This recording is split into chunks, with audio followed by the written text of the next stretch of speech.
নমস্কার বন্ধুরা, অঙ্কিতা রান্নাঘরে সবাইকে স্বাগত জানাচ্ছি। রথযাত্রা তো চলেই এলো, তাই আজকে রথযাত্রার স্পেশাল জিবে গজা বানিয়ে দেখাবো। তার জন্য প্রথমেই আমি ময়দা নিয়ে নিয়েছি।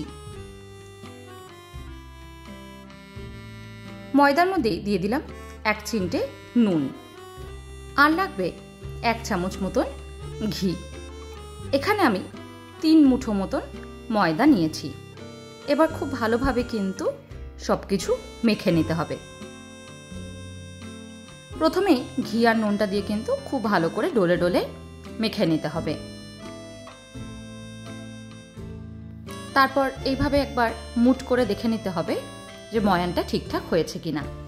যদি এইভাবে মুঠ করলে দলা মতন হয় তাহলে বুঝবেন ময়ানটা ঠিক করে হয়েছে। এবার অল্প করে জল দেব আর খুব ভালো করে কিন্তু মেখে নেব।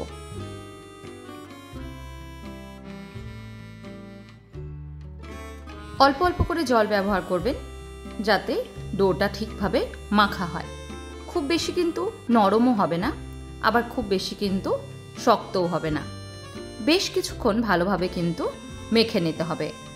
যত ভালো করে মাখা হবে তত ভালো কিন্তু গজাগুলো খেতে লাগবে।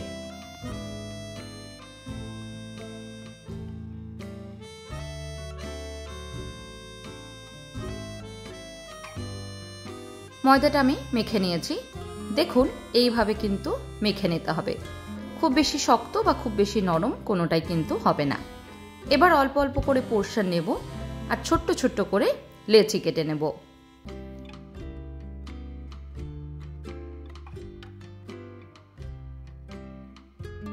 সবকটা লেচি কাটা হয়ে গেছে। এবার একটা একটা করে দলা নিয়ে এইভাবে হাতের সাহায্যে কিন্তু গোল গোল করে নেব, যাতে বেলার সময় সুবিধে হয়।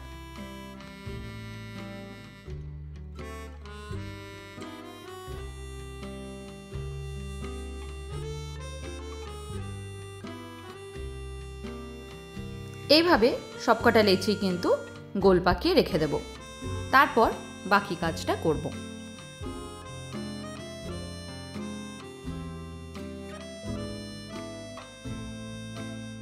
দেখুন সবকটা কিন্তু লেচি করা হয়ে গেছে।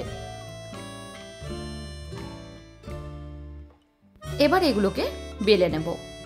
প্রথমেই একটা নিলাম, তারপর এইভাবে একটুখানি দাবিয়ে নিয়ে তারপর সেটাকে একটা লম্বা শেপ দেব। লম্বা করলে যেহেতু একটা জিবের মতন আকার আসে, সেই জন্য এই গজাটার নাম কিন্তু জিবে গজা। এইভাবে লম্বা করে বেলে নেব। তারপর একটা কাঁটা চামচের সাহায্যে এইভাবে কিন্তু ফুটো করে দিতে হবে। এই ফুটোটা কিন্তু অবশ্যই করতে হবে, না তো কিন্তু এই পাপড়িগুলো ফুলে উঠবে, সেটাতে কিন্তু গজাটা খেতে ভালো লাগবে না। গজাটা বানানো হয়ে গেছে। এবার এটাকে তুলে অন্য একটা পাত্রে নিয়ে নেব। একইভাবে অন্য আরেকটাও আমি দেখিয়ে দিচ্ছি।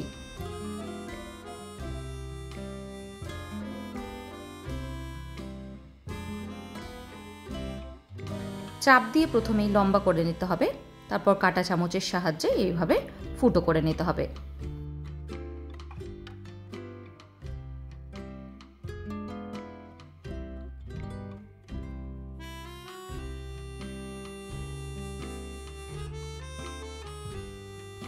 সবকটা গজা কিন্তু আমার তৈরি করা হয়ে গেছে। এই গজাগুলোকে এবার নিয়ে কিন্তু ডিপ ফ্রাই করে নিতে হবে। গজাগুলো ভাজার জন্যই আমি বেশ কিছুটা কিন্তু তেল নিয়ে নিয়েছি। এখানে কিন্তু সাদা তেলের ব্যবহার হবে।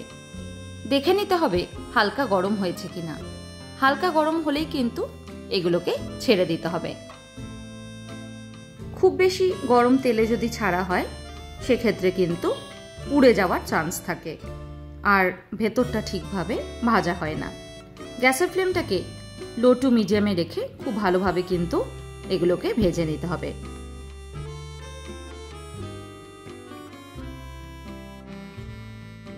একটা অল্প একটু ভাজা হয়ে গেলে অন্যটা দিয়ে দিচ্ছি। একইভাবে অন্যটাও ভেসে আসতে লাগলে তারপর অন্য একটা দিয়ে দেব। এইভাবে কিন্তু 4 থেকে 5টা আপনারা একসাথে ভেজে নিতে পারবেন।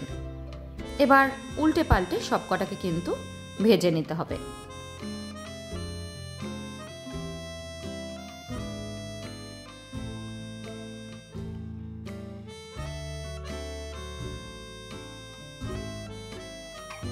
দেখুন আস্তে আস্তে কিন্তু রংটা চেঞ্জ হতে লাগছে।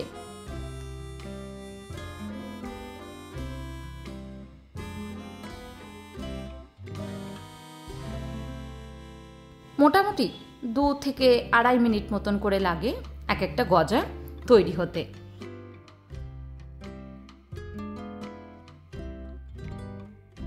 গজাগুলো কিন্তু খুব সুন্দর করে লাল লাল হতে লেগেছে। এইভাবে সুন্দর করে কিন্তু লাল লাল করে ভেজে নিতে হবে। আপনারা যদি এত কড়া ভাজা না পছন্দ করেন সেক্ষেত্রে কিন্তু হালকা ভেজে তুলে নিতে পারবেন। দেখুন একদম খাস্তা গজা কিন্তু তৈরি হয়ে গেছে। এবার পরের প্রসেসটা আমি দেখিয়ে দিচ্ছি। তার আগে বাকি গজাগুলো কিন্তু ভেজে তুলে নিয়েছি।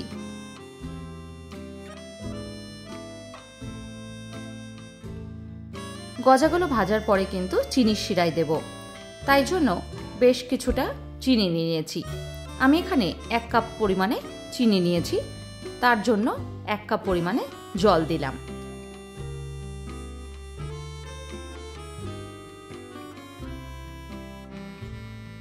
চিনিটা গাঢ় হতে শুরু করলে দিয়ে দিচ্ছি 4টে এলাচ। এলাচটা দিলে কিন্তু গন্ধটা খুব সুন্দর আসে। খুব ভালোভাবে আরও কিন্তু ফুটিয়ে নিতে হবে।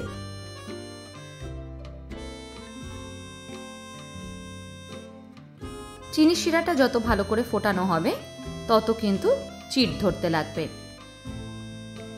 দেখুন চিনি শিরাটা কিন্তু বেশ রং বদলে গেছে আর খুব ভালোভাবে কিন্তু চিট ধরে নিয়েছে।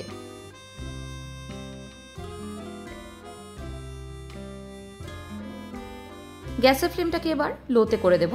তারপর আগের থেকে ভেজে নেওয়া গজাগুলোকে কিন্তু দিয়ে দেব।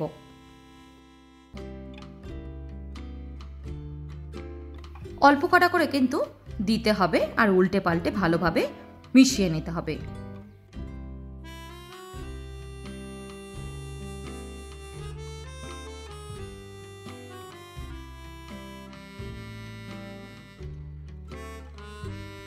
উল্টে পাল্টে সবকটা গজা কিন্তু আমি ভালোভাবে মিশিয়ে নিচ্ছি। চিনির চাটনিটা যত গাঢ় করে বানাবেন তত মোটা কিন্তু লেয়ার পড়বে এই গজার বাইরে। খুব বেশি মোটা স্তর কিন্তু ভালো লাগে না, তাই চেষ্টা করবেন এইভাবে হালকা যখন চিনিটা ফুটতে লাগবে তখন কিন্তু গজাগুলো দিয়ে দিতে। রথের দিন এইভাবে গজা বানিয়ে কিন্তু আপনারা জগন্নাথ দেবের সামনে দিতে পারেন। আজকের মতন এইটুকুই। আবার দেখা হবে অন্য কোনো রেসিপি নিয়ে। ভালো থাকবেন। ধন্যবাদ।